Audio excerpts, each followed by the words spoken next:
Tapi jangan terus punya istri satu kurang kuat imannya nambah 3 lagi ya, jangan. Tapi kalau Anda berani nggak apa-apa, syaratnya cuma berani doang itu ya. Berani, siap diomelin istri yang pertama itu doang. Nggak apa-apa kalau mau.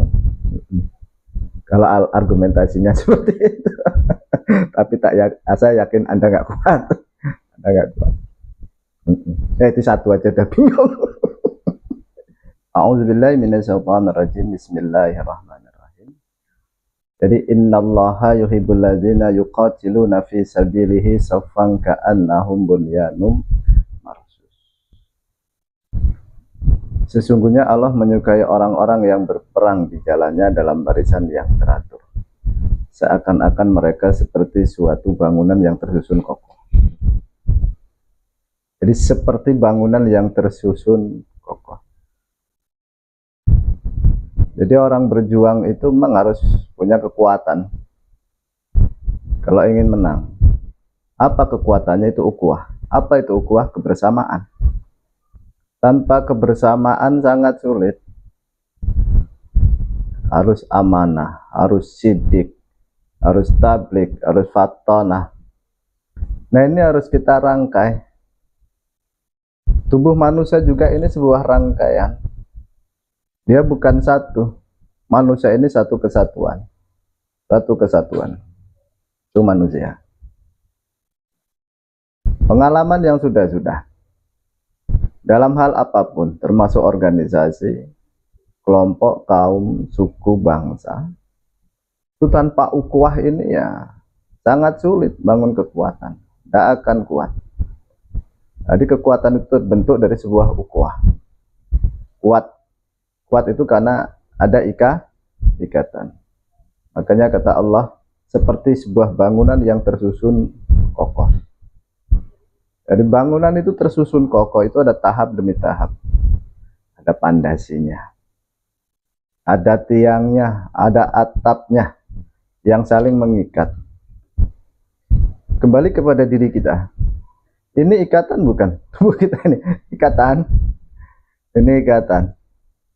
Dia saling mengikat, ya. Organ tubuh ini saling mengikat. Nggak mungkin tangan berdiri sendiri, kaki berdiri sendiri, ya kan?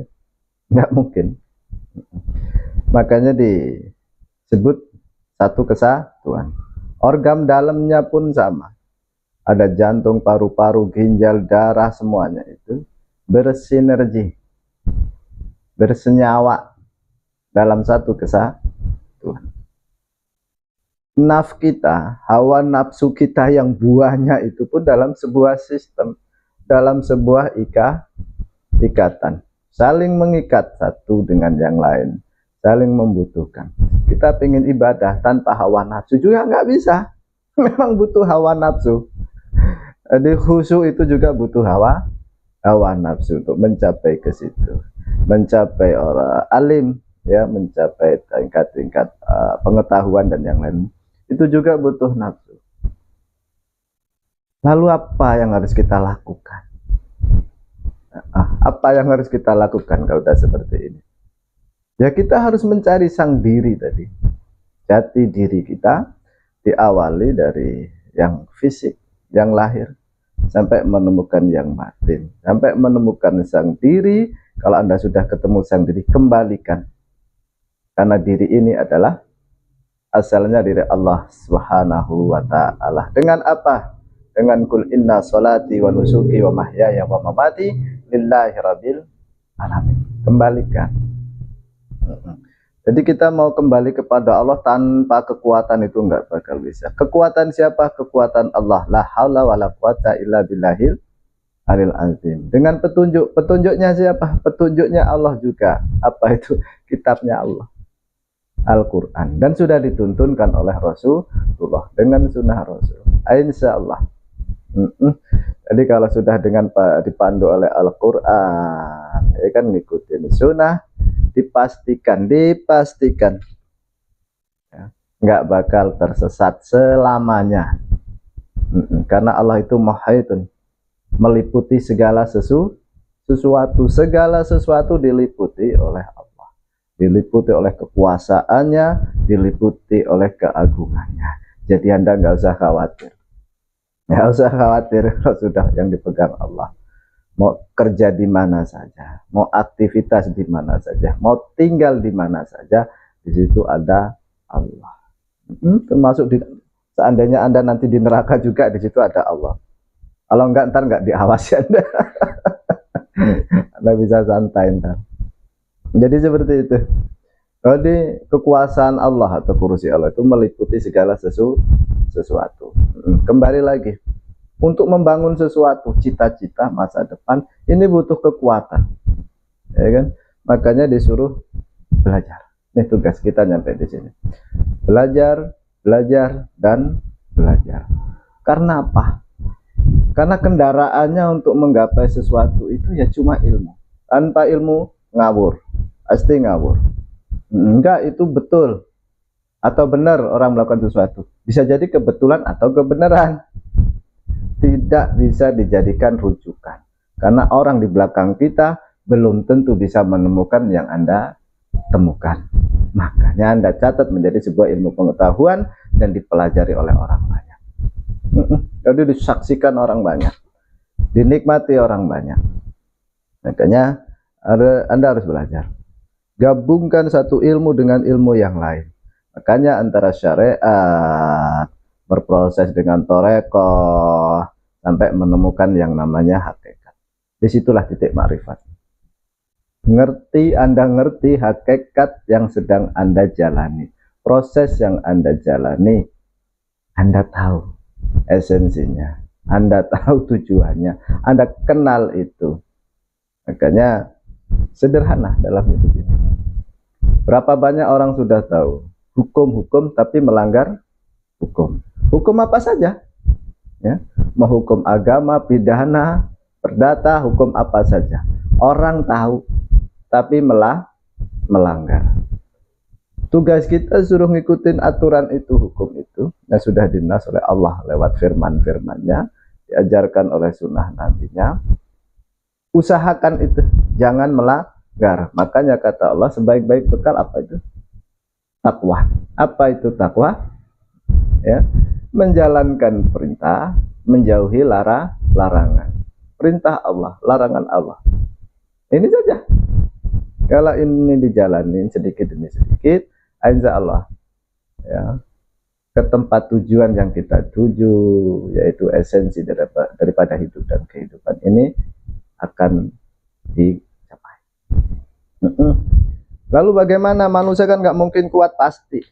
Tidak ada manusia yang bisa, tidak ada yang manusia yang mampu tanpa pertolongan Allah, tanpa petunjuk Allah, tanpa bimbingan Allah. Tidak ada apapun bentuknya.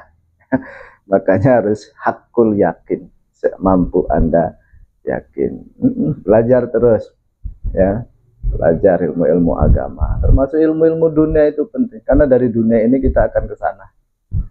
Ya, fid dunya hasanah, cari kebaikan-kebaikan di dunia sampai wafil akhirati hasanah wa qina azabannar. Man arada dunya fa alaihi bil ilmi wa man arada al akhirata fa alaihi bil ilmi wa man aradahuma fa alaihi bil ilmi. Orang siapa yang ingin berbahagia di dunia, ya wajib dia punya ilmunya. Kalau ingin berbahagia di akhirat, wajib pula dia punya ilmunya. Kalau ingin kedua-duanya, ingin bahagia dunia akhirat, ya kedua-duanya harus dipelajari, ya. Jangan terus ke akhirat lupa dunia. Angan, karena detik ini kita tinggal di dunia. Di dunia loh. Ya kan? Detik ini kita sedang tinggal di dunia. Butuh apa? Butuh nasi perut kita, butuh makanan, butuh minuman, butuh duit. Yang masih bujang itu juga butuh pasangan. Jangan jomblo terus ya. Kasihan bentar. Apa jiwa Anda? Harus punya teman. Apa temannya? Ya apa saja yang bisa menemani hidup Anda. Ada yang nggak nikah-nikah, itu temannya Quran. Berarti Anda sudah nggak usah nyesel ntar di sana. Anda punya teman namanya Quran. Punya teman namanya Allah Subhanahu wa Ta'ala, yang Anda jadikan Allah yang menemani hidup dan kehidupan Anda sehari-hari. Seperti Robiah al-Adda, ya, cuma jarang yang kuat ya. kamu nikah aja. Kawin, nggak kuat ntar, ya. Jadi seperti itu. Kembali lagi kepada membangun sebuah tujuan atau cita-cita atau harapan. Harus seperti bangunan, nggak ada orang bisa berjuang sendiri. Nggak ada. Nggak ada. Nabi Allah Sam'un alaihissalam pun dia sendiri, tapi dibantu oleh Allah Subhanahu wa ta'ala. Oh, berarti orang sendiri itu bisa kuat karena ada Allah Sang Maha Kuasa. Otak kiri doang yang kita kerja, ya, otak kiri yang bekerja tanpa dibantu otak kanan juga tidak akan mampu. Kanan kiri harus stabil, seimbang, saling bantu membantu antara logika dan filosofi. Ilmunya pun dari fikih sampai tasawuf, jasmani dan rohani, syariat sampai menemukan hakikatnya. Di situlah ada ma'rifat. Anda kenal betul, akrab betul. Jadi seperti itu. Harus seperti bangunan tadi yang tersusun kokoh. Ilmunya itu kuat. Jadi tidak prematur ketika Anda mengerjakan sesuatu, nggak setengah-setengah. Makanya ketika Allah mengatakan fa inna ma'al usri yusran, inna ma'al usri yusra. Sesungguhnya dalam kesulitan atau bersama kesulitan itu ada kemudahan. 2 kali. Dari dalam kesulitan itu pasti ada kemudahan, pasti itu. Karena kalau tidak ada celah pasti meledak. Ya. Makanya roda itu dikasih tempat masuk, tempat keluar. Orang dikasih tempat-tempat masuk, dikasih tempat-tempat keluar. Lubang atau pintu-pintu yang di situ bisa untuk jalan masuk, di situ juga bisa untuk jalan keluar. Orang makan dari mulut dan dia bisa mengeluarkan sesuatu dari mulut. Dari mana saja yang disebut lubang, termasuk lubang kecil yang disebut pori. Jadi seperti itu. Seperti bangunan yang tersusun kokoh. Kokoh itu kuat karena saling mengikat. Maka ilmunya itu pun harus kuat, karena dia adalah wasilah. Wasilah. Kalau Anda tidak mampu, cukup ikutin orang yang mampu. Seorang penumpang tidak bisa nyupir atau tidak punya mobil, tidak punya kendaraan, dia ikut aja sama supir, cuma bayar itu doang. Ada yang nggak bayar, gratisan namanya, tapi nyampe juga itu. Makanya ada istilah kalau orang Jawa itu gandolan. Gandolan itu pegangan, sarungnya kiai, artinya pegangan dengan sarungnya kiai, dengan akidahnya kiai, dimanapun berada. Kita semua ikutin saja orang alim ulama.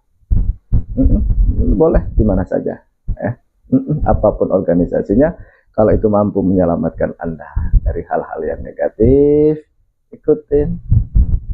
Pendakwah itu dengan berbagai macam cara, teknik, sesuai dengan tingkat keilmuannya masing-masing.